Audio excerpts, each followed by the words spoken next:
Section 1. You will hear a conversation between an optometrist and a patient who has come for an eye test. First, you have some time to look at questions 1 to 6.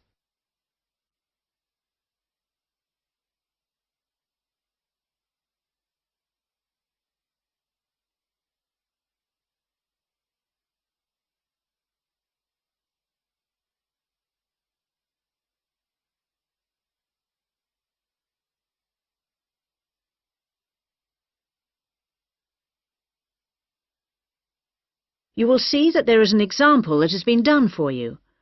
On this occasion only, the conversation relating to this will be played first. Good morning. Can I help you? Yes, I'm here for an appointment at 10 o'clock with the optometrist. I'm a little early. I know it's only 10 to 10. Are you Simon Lee? Yes, I am. The time of the appointment is 10 o'clock. So 10 a.m. has been written in the space. Now we shall begin. You should answer the questions as you listen, because you will not hear the recording a second time. Listen carefully and answer questions 1 to 6.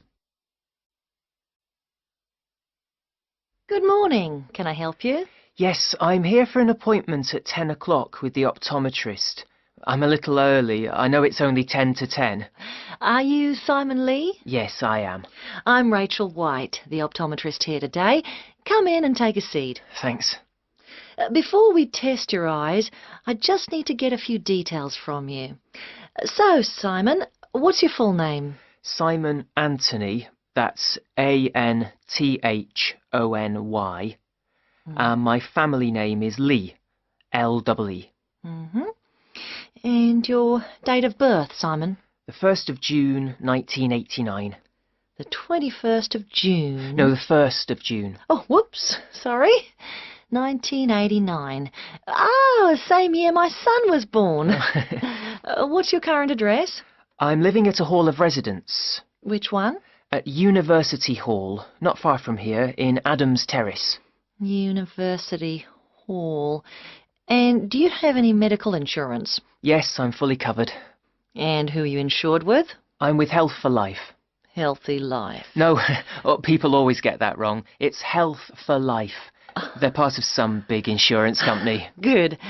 Now, Simon, have you ever had your eyes tested before? Yes, once, but not recently. It was when I was still at school.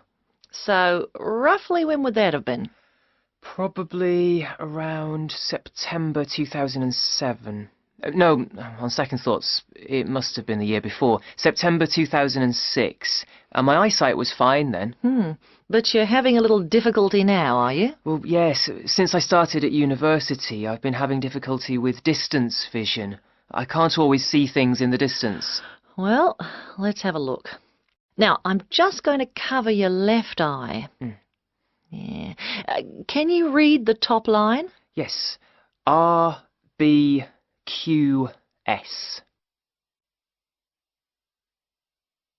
Before you hear the rest of the conversation, you have some time to look at questions 7 to 10.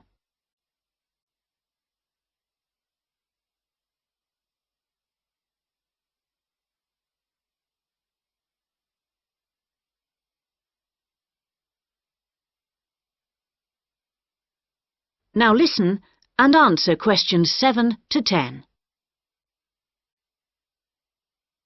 Well, Simon, your eyes have obviously got a little worse since your last test, and I think you're going to need to wear glasses. Not all the time, and not so much for reading or close work, but definitely for driving. Right, yes, I thought that was probably the case. So now you need to choose some frames. There's a wide range to choose from, as you can see. Can you give me some idea of the difference in cost? I quite liked the idea of some frameless glasses. Did you? Well, the prices vary enormously, like everything, but the frameless ones are the most expensive. The cheapest are the ones with the full frame. Perhaps I'd better go for those. Or why not try these ones with the half frame? They're not too bad. Yes, they look quite nice, and they're strong. Far less likely to break than the frameless ones. Oh, that's a good point. OK, I think I'll take those ones. If you pop back next Monday, I should have them ready for you, and you can pay for them when you pick them up. Thanks very much. Can I pay by credit card? You can, but there'll be a slight charge if you do that. Right, I'll pay by cash then, if you don't mind. No problem. Cash, credit card, debit card, all the same to us. See you on Monday. That is the end of section 1. You now have half a minute to check your answers.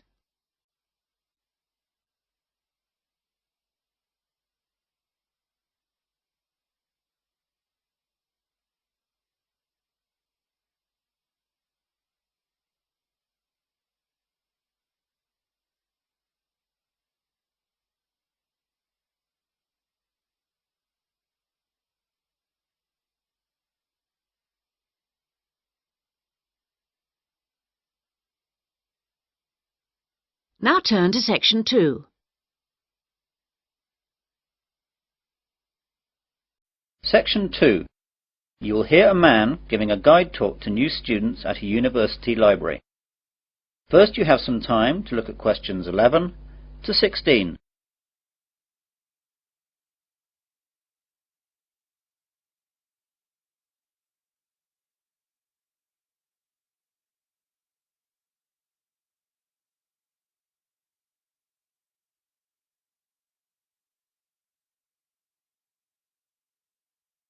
Now listen carefully to the guide talk and answer questions 11 to 16.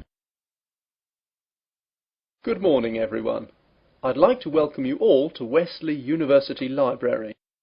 This is a 20-minute tour around the library to show you all the facilities and all you'll need to know to start off your life here as a student at the university.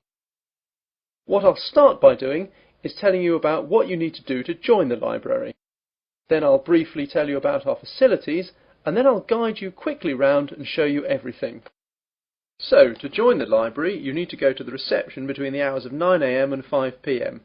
After that, the reception closes, though all the other facilities will stay open until 10 PM. At the reception, they'll give you an application form. After you fill that in, you'll have to give us the fee of £5, which you have to give us every year that you're a member of the library. We will also need to see your university card to confirm that you're a student of the university. And finally, we'll need 2 passport photos, one for our records and the other for your library card. You will need to do all this as soon as possible so you'll be able to use the facilities at once. I'm sure your workload will begin to build up soon. Now, let me tell you a bit about the facilities. The library opens daily from 8 AM to 10 PM, though, as I told you earlier, the reception operates only between the hours of 9 AM and 5 PM. Although this is extended to 6:30 PM on Fridays to give students more time to organise their book requirements for the weekend. The reception is closed on Sundays. Undergraduate students are permitted to take out 4 books at any one time, and each book may be borrowed for a period of 2 weeks. Postgraduates may borrow 6 books at a time. Borrowing time can be extended by a period of 1 week per book if the student comes into the library in person with the book in question so it can be re-stamped. We do not renew book borrowing over the phone. If you are late in returning any book, then you will be charged a fine of £2 for every week that you are late. You won't be able to take out any other books until this fine is paid. This is not a method of earning money for the library, but merely what we have to do to ensure that all students have access to all the books that they will need. You now have some time to look at questions 17 to 20.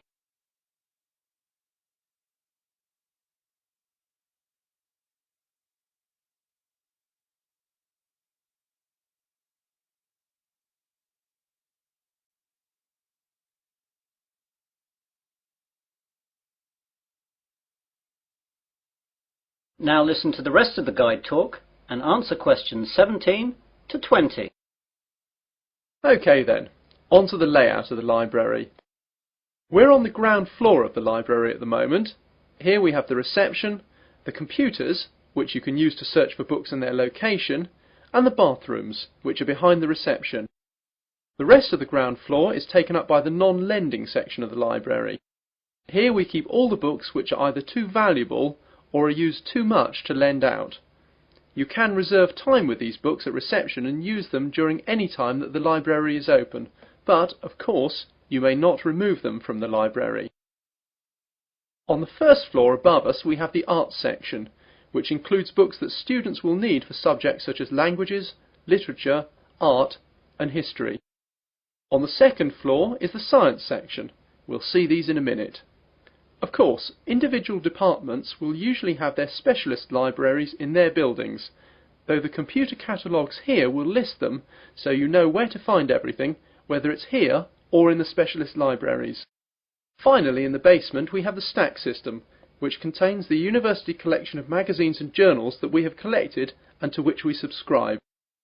If there's anything that we do not have or that you can't find, please go to reception and let them know the details.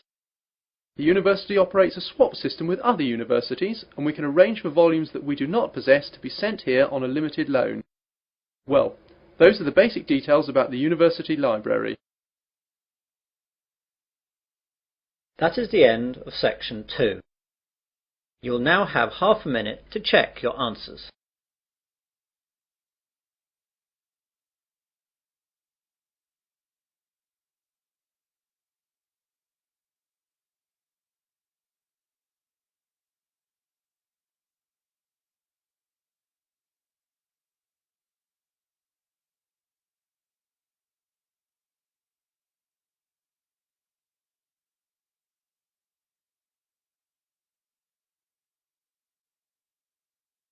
Now turn to section 3. Now turn to section 3. Section 3. You will hear a conversation between a student called Mary and her tutor, Mr. Hadstone. First, you have some time to look at questions 21 to 25.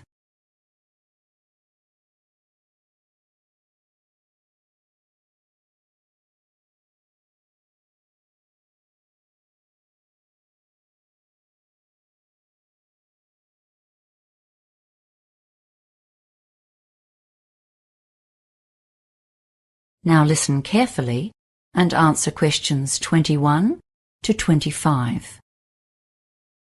Hello, Mr. Hadstone. Is this the right time for our meeting? Yes, it is. Thanks for coming in at such a late hour, Mary. I know you've had a busy day studying and will be keen to get home. And thanks for volunteering to run this project.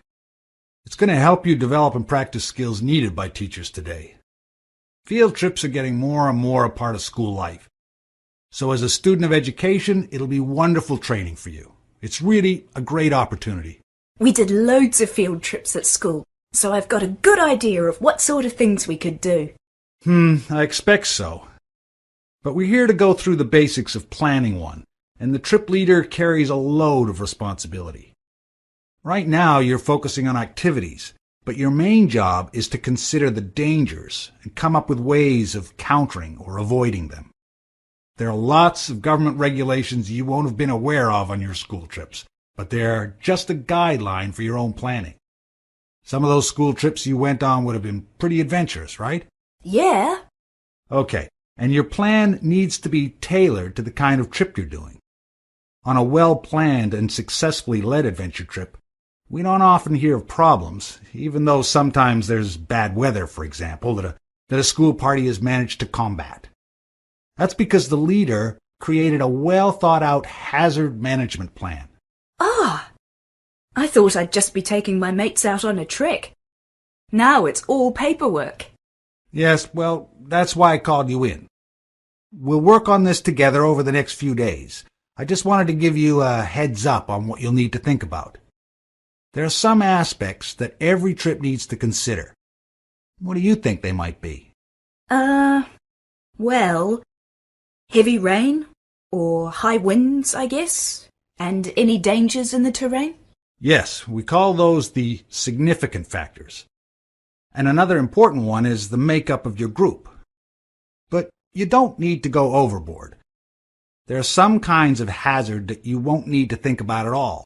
Things like hurricanes, earthquakes, radioactivity, or major diseases such as cancer.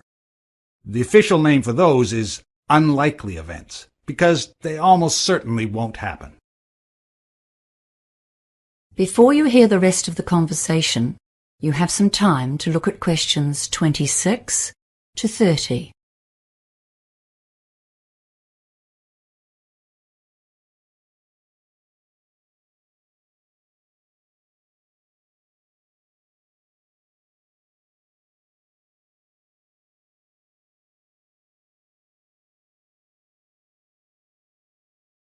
Now listen and answer questions 26 to 30.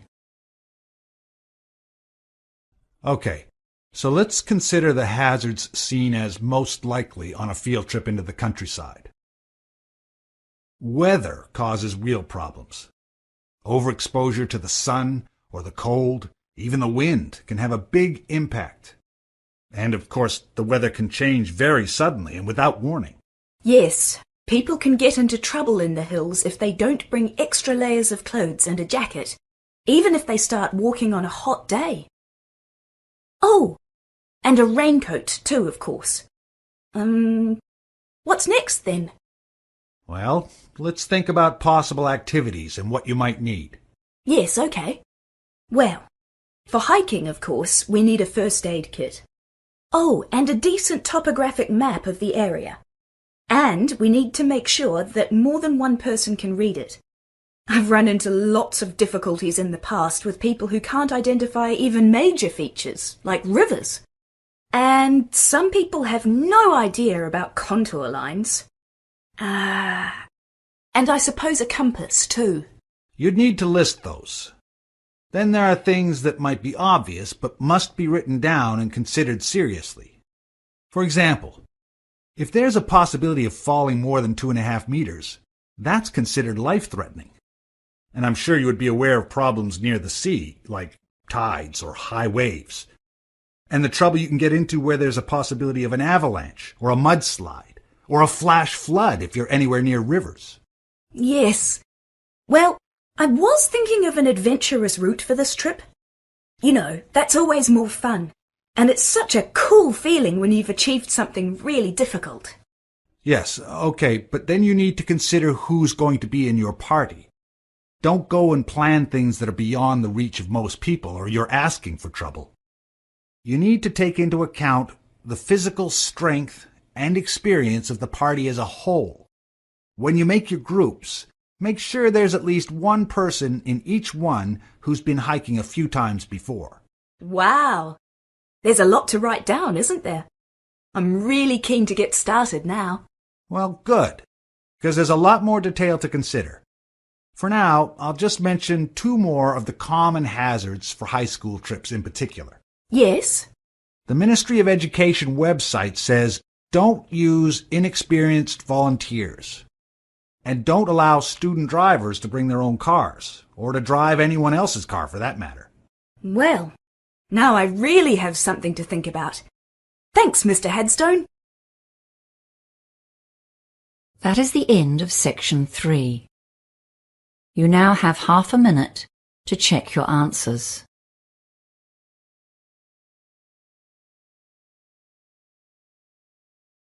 Section 4. You will hear part of a lecture about writing for radio. First, you have some time to look at questions 31 to 40.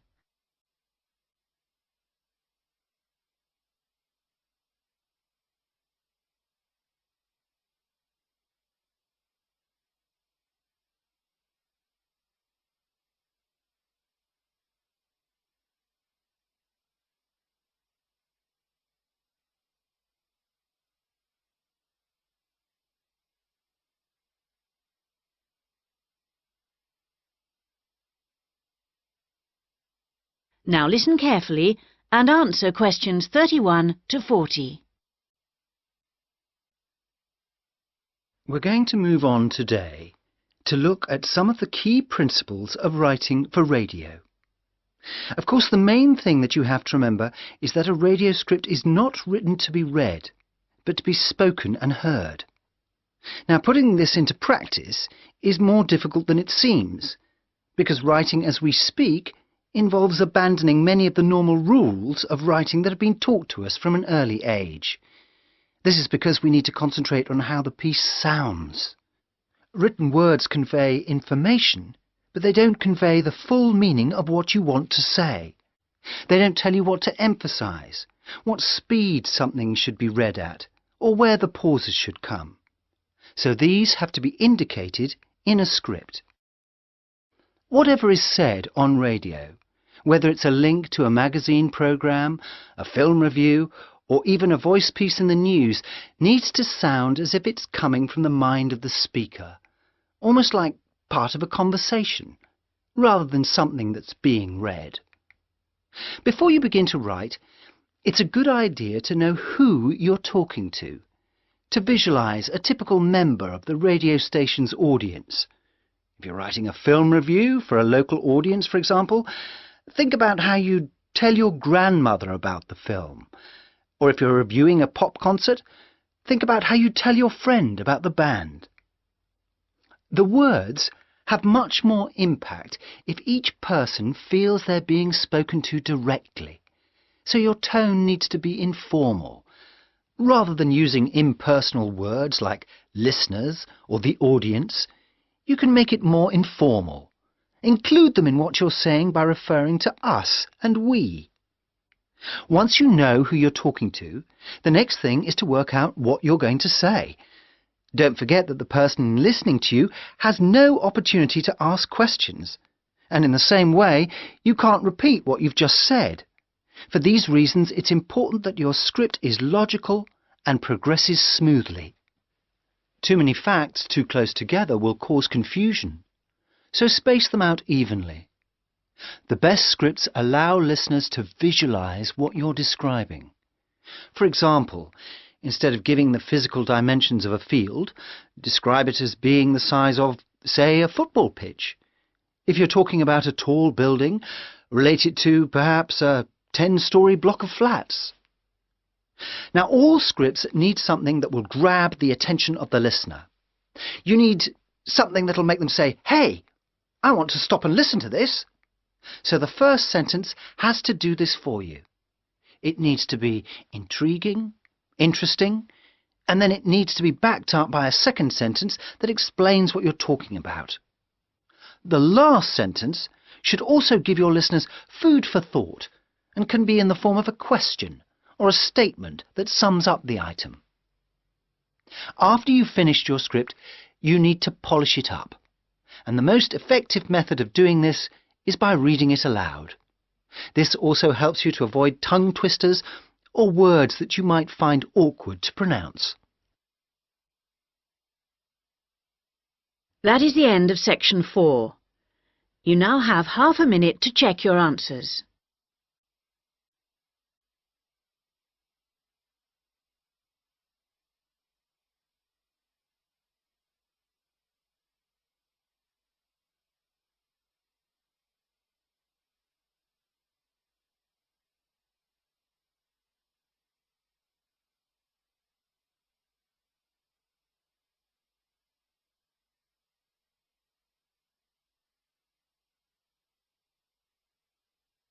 That is the end of the listening test.